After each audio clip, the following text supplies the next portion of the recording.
Lecture number 5.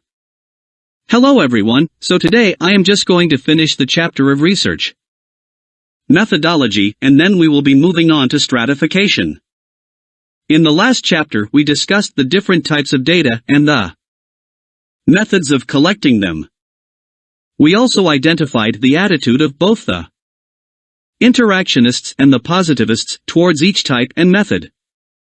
So this time we'll study how to frame a research into stages. This makes the whole process seem easier and more ordered. Deciding on a research strategy. This is the first and the most important step, as it involves the decision of which research method to choose and the extent to which the research will be taken. There are a number of factors that determine the intensity and length of the research: time, money, and purpose. Also, the school the sociologist belongs to also influences the methods he opts for. All of these decisions have to be made before the research begins. Formulating research problems and hypothesis.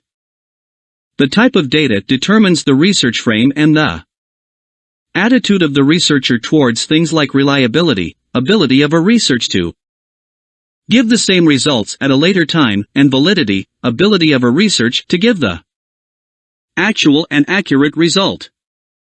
If a hypothesis is being proved, then the research will focus on reliability or the generalizability of trends across the sample rather than validity. Whereas if problematic statements are being resolved, more attention is diverted to validity to confirm the authenticity. Sampling techniques and pilot studies. There are various techniques that a researcher uses in collecting data.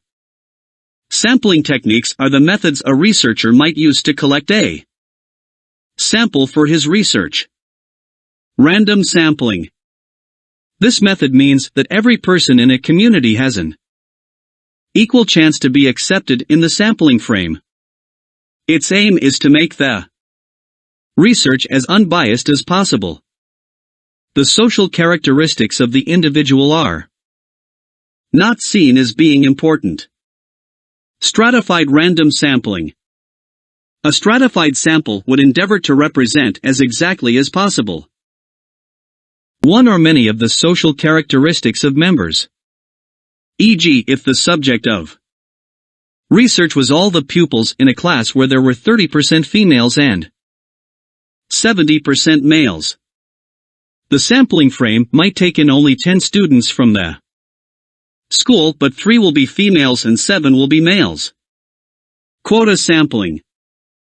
This is also based on the same principle as is stratified random sampling, but in quota sampling the sample is only collected till a quota is filled. Conducting the research. The research finally commences and due regard will be given to objectivity. Interpreting the results. This means that the raw data from the research are converted to meaningful information such as prose, statistics, etc. Methodological pluralism. This particular approach calls for sociologists to drop their division and their hate for forms of research considered to be from the other school. Researchers are supposed to just use the techniques that will help them collect the data rather than quibble over the forms of research. Indeed, many a sociologist has used both types of research methods in collecting relevant data.